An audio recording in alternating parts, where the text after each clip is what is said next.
I'm going to explain how to do neural manipulation for coccygeal nerve. First thing first, this yellow tape represents filum terminale. Filum terminale is prolongation from spinal cord. Okay, so this shows up from sacrum. Then this fiber, membranous elongation, attaches on coccyx. So if you can approach here, this connection goes up to inside of spine. That's why this is very, very important. Filum terminale, this yellow one.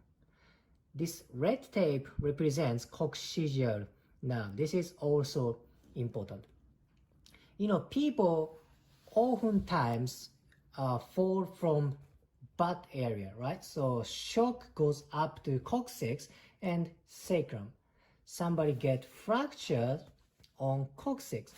So maybe filum terminale and coccygeal nerves can be aggravated, correct? And if you follow membranous connection from filum terminale and goes up, this tension can go up to sacrum, lumbar spine, thoracic spine, cervical spine, all the way up to head. Why? Because this is the end point of spines. Now this can go up beginning of point, which is head, correct? I made this tape thicker than it usually it is because it's easy to see. Usually it's much thinner. Okay, this is just visualization. Now, how do you manipulate this area?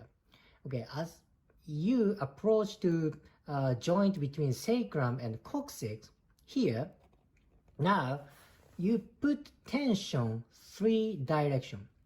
Vertically down, not this much, I'm just showing you. It's little bit, just tiny bit tension. Vertically or slightly diagonally, this way. These are very thin filaments, so you don't see very kind of stringy feeling. It's very thin structures. Okay, filum terminale vertically, coccygeal nerve this way or this way.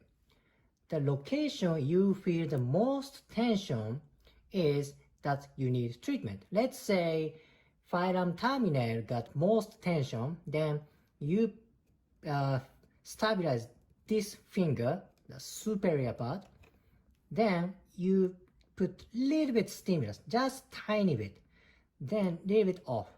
Now tissue starts to move, you follow movement.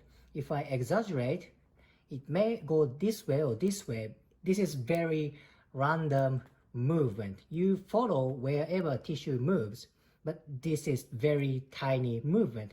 It's almost invisible. It's that tiny movement. And you follow until movement finishes. That's the end of treatment. Now you test again. Now you don't feel tension. It's over.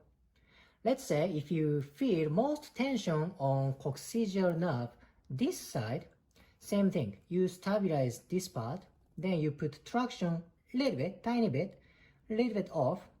Tissue starts to move. This is exaggeration. Now you follow movement until end of the movement. Here's a tip. Some people's coccyx tuck in very deeply. So some people's coccyx doesn't look like, this model. It can be tucked in very deeply.